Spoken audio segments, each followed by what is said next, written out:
This just crossed a line, and it could shake up the entire NASCAR garage. A top team is accusing a former insider of ignoring a court order right in the middle of race weekend. And now, this isn't just about competition anymore. This is about legal risk, trust, and millions of dollars on the line. Here's what we know. Joe Gibbs Racing has filed new claims against former competition director Chris Gabehart.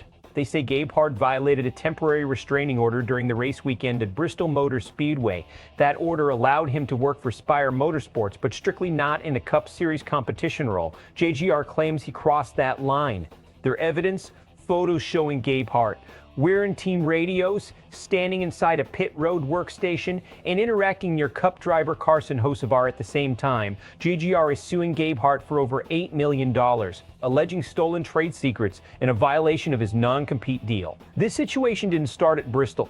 It goes back to Gabehart leaving Joe Gibbs Racing, one of the most powerful and data-driven teams in NASCAR.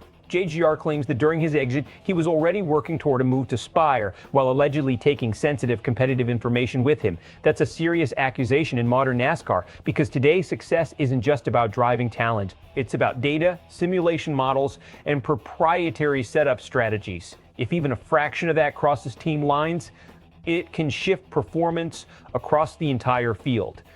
Inside the garage, this creates tension. Teams are now asking, who has access to what, and how protected is their information? For the season, this could directly impact Spire's credibility and possibly their ability to operate if the court rules against them. Let's break down what's really at stake here. The restraining order is very specific. Gabehart can be employed, he can be present, but he cannot function like a Cup Series competition director. That means no real-time decision-making, no active involvement in setups, and no direct influence on race execution. Now, here's where JGR's argument gets strategic. They're not just saying he was present, they're saying his behavior looked exactly like someone doing competition work. Radios in both ears, standing inside the data workstation, positioned next to the driver during key moments like qualifying. In NASCAR, those aren't casual positions, those are high-level decision-making zones. So the real question becomes, can you prove intent from behavior? Because legally, that's everything. If the court believes Gabehart was actively contributing even without direct evidence of what he said, that could be enough to show a violation. And here's the bigger strategic risk for Spire. If Gabehart is found to be overstepping, it opens the door to claims that JGR's competitive data is actively being used. That's where this escalates fast. We're no longer talking about contract disputes. We're talking about competitive integrity and possibly penalties that go beyond just money. From a racing standpoint, this also puts Spire in a difficult position. Do they limit Gabehart completely and lose his expertise?